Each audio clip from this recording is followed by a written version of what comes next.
دايما بتبقى نفسك في السمك ومكسله تجيبيه او مش حابه تجيبيه من بره. انا بقى هعمل لك ان شاء الله السمك المقلي بطريقه قمر قمر قمر. شايفين الجمال؟ حلو قوي قوي، مقرمش من بره سامعين، وابيض وقشطه من جوه. بصوا عايزين كده نفتح كده قطعه، بسم الله اللهم بارك كده مع بعض. بصوا بقى، يا سيدي يا سيدي على الجمال. بصوا ما شاء الله لحمته قمر ازاي وقشطه ازاي، تحفه بجد. طريقه سهله جدا ومختصرة ومش هتلاقيها عند اي حد تاني. تعالي جربي الطريقة بتاعتي ديت وشوفي كلامي زي ما انا بقولك بالظبط كده صح ولا لا، واحكمي بنفسك وجربي الطريقة واستنى تعليقاتكم. طبعا قبل ما نعمل اي حاجة وقبل ما نخش الفيديو زي ما احنا متعودين مع بعض، هنسمي الله ونصلي على رسول علشان ان شاء الله نشوف احلى فيديو النهارده. يلا بينا، بسم الله. بصوا حبايبي، بسم الله الرحمن الرحيم. معايا هنا المكونات بتاعتنا سهله جدا وبسيطه وان شاء الله متواجده معاكي في قلب البيت. معايا كده معلقه كبيره من الثوم المهروس، معايا بصلايه صغيره زي ما انتم شايفين كده، معايا يعني قرنين من الفلفل حامي بقى او بارد اللي موجود عندك. تمام.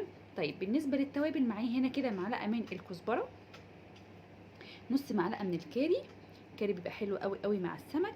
معلقه هنا كده كبيره من الملح، معلقه من الكمون، نص معلقه من الشمر بيبقى تحفه تحفه تحفه مع السمك. معايا نص معلقه كده صغننه خالص من السكر، بيديني طعم حلو قوي قوي للتتبيله بتاعتنا. وطبعا معايا هنا مكعب من المرق، وده اختياري بس هيفرق معاكي جدا في الطعم. ناس كتير جدا جربته اول مره تشوفوه ان حد عامل سمك بمرق الدجاج، لا حلو قوي قوي هيفرق معاكي. طب هنا كده معايا ايه؟ معايا هنا معلقه كبيره جدا كده هرميه من الدقيق. طب هنعمل بيها ايه؟ هنعملها ان شاء الله مع الخلطه دي يعني ايه، هزود عليهم كوبايه من الميه، ميه عاديه خالص من الحنفيه، وهضربها في الخلاط عشان عايزه التتبيله دي تبقى ناعمه جدا على قد ما تقدري. وانا كمان الافضل ان انا كمان ان شاء الله بعد ما اضربها في الخلاط وتبقى ناعمه كده هصفيها معايا. فانا معلقه الدقيق دي هتخلي بقى ايه السمكه على قد ما تقدر هتبقى شايله معانا من التتبيله دي، تبقى شاربه كويس جدا جدا، وحته السمكه نفسها ماسكه كده فيها بالدقيق بالتوابل اللي فيها. خلاص. فدي هتخلي السمك بتاع التتبيله بتاعتنا سميكه شويه او تقيله شويه، وكمان السمك كمان هتشيل معانا من التوابل دي على قد ايه ما نقدر. خلاص كده، يبقى انا كده ان شاء الله هاخدهم كده احطهم بقى ايه مع ربع فنجان كده من الخل، كوبايه من الميه، واضربهم كويس جدا جدا في الخلاط.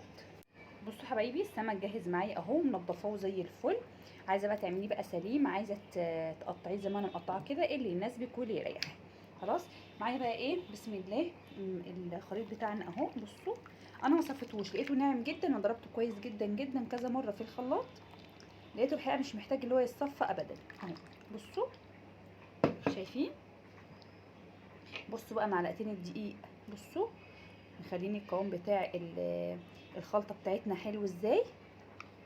حتى بصي اما تيجي بقى تشيلي حته السمكه، بصوا شايفين في دقيق عليها ازاي بالتوابل بتاعته اهو. وكمان هيعمل لك بقى، ما تيجي بقى اما يجي بقى يتقلي هيعمل لك كفر حلو برده قوي قوي معاه اهو. هنسيبه بقى كده يتنقع ساعه اتنين، ممكن تسيبيه مثلا 10 دقايق ربع ساعه، مفيش مشكله اهو. تمام قوي كده. زي ما قلت لكم انا حطيت كده كوبايه من الميه، ربع كوبايه من الخل، وضربتهم مع الخلطه بتاعتنا. وطبعا بقى تدوقي الملح، تشوفيه هو محتاج ملح محتاج حاجه، تظبطي الملح بتاعه. وطبعا مش هننسى الليمون بتاعنا. معايا كده 3 ليمونات نقطعهم كده ونعصرهم اهو. حابه تضيفيهم مع الخلطه وانت بتضربيه في الخلاط تمام، حابه تعصريه كده في الاخر كده اللي يناسبك. بسم الله. وممكن كمان ايه نحط قشر كده ليمونه برضو، ناخد برضو ايه الزيوت كده اللي في قلب قشر الليمون. هعصر بقى ان شاء الله 3 ليمونات واركنها بقى ايه تتبل حلو جدا. ويا سلام بقى لو عندك بقى معلقه مستردة كانت هتبقى تحفه، بس انا الحقيقه مش عندي، فانا هستكفي بمعلقه الكاري اللي انا حطيتها. بصوا بقى حبايبي، جبت هنا الدقيق بتاعي اهو. انا مش مكتره دقيق لان اصلا معايا كيلو بس من السمك اهو. واحط بقى بسم الله عليه كده معلقتين من النشا. ما عندكيش نشا ممكن تحطي دقيق اللي هو دقيق الذره برضو ينفع برضو مكان النشا، وممكن تحطي معلقه نشا ومعلقه دقيق ذره. احب بقى ايه اضيف بقى كده معلقه من الكزبره بسم الله، ورشه برضو من الكاري. ممكن ممكن تضيفي كركم لو حابه، بس كده. واحط بقى شويه من الملح، مش هحط طبعا كمون عشان الكمون ما يمررش معايا في القليه. واقلب بقى بسم الله مكوناتنا كده مع بعضها اهو، بسم الله. ونجيب بقى السمك بتاعنا كده نطلعه كده من التتبيله بتاعته بسم الله اهو. نحط بقى هنا بسم الله في الدقيق وابدره كويس جدا اهو. صفي كده بصوا، وادخل الدقيق كده في القلب كده من جوه اهو، واركن على جنب اهو. في صينيه تانية بقى او في نفس الصينيه عادي، ابدر كده واركنه على جنب. انا عايزه معايا السمك يعرق. يعني ايه يعرق بالدقيق؟ هوريكم دلوقتي يعني ايه يعرق بالدقيق. خلصوا بس كده كله، تبله كده كويس. بصوا بفتح القلب كده اهو وادخل فيه الدقيق اهو، اغلفه كويس جدا واروح راكناه على جنب. بصوا بقى يا حبايبي، ده بقى اللي انا بقول لكم عليه. بصوا شايفين اكنها منديه بالظبط. بصوا بتلزق ازاي واكنها منديه. هعمل بقى ايه؟ هروح احطها تاني كده في الدقيق، يا رب بس يكون ايه واضح بالنسبه لكم.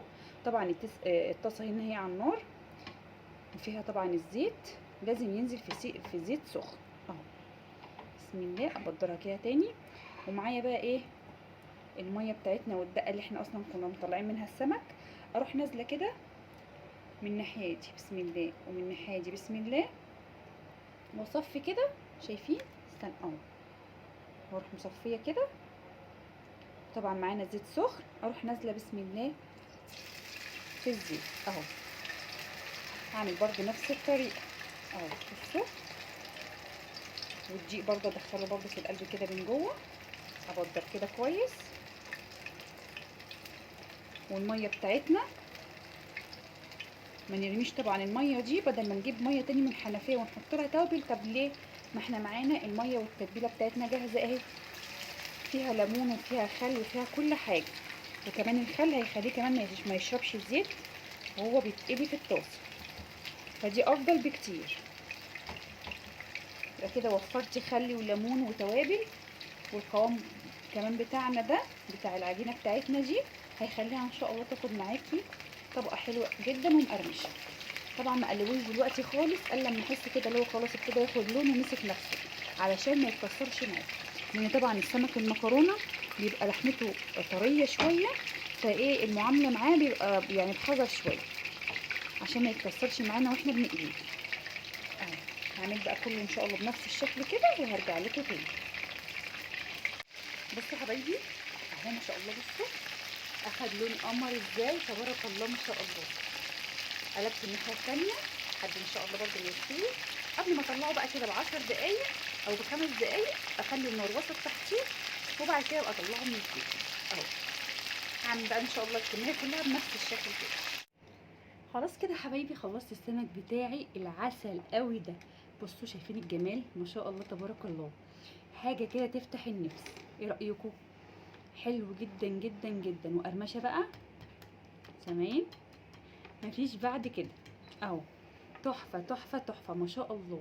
سهل جدا وبسيط، جربيه بجد هيفرق معاكي جدا. الطريقه دي هتلاقيها اطعم كمان من المحلات بكتير بمراحل، والمكونات بتاعتنا سهله جدا وبسيطه. امشي بس بالتركات اللي احنا قلنا عليها ديت والمقادير اللي احنا قلنا عليها، ان شاء الله يطلع معاكي احلى سمك. بالنسبه للطريقه اللي احنا عملناها ينفع لاي نوع سمك مقلي، يعني مش شرط سمك المكرونه بس، اي نوع سمك مقلي ينفع تعمليه بنفس الخطوات. سهل جدا وبسيط. يا رب بقى يكون الفيديو بتاعي النهارده عجبكم. لو عجبكم بقى الفيديو ما تنسونيش بقى بالاشتراك في القناه وتفعيل الجرس واللايك. والسلام عليكم ورحمه الله وبركاته.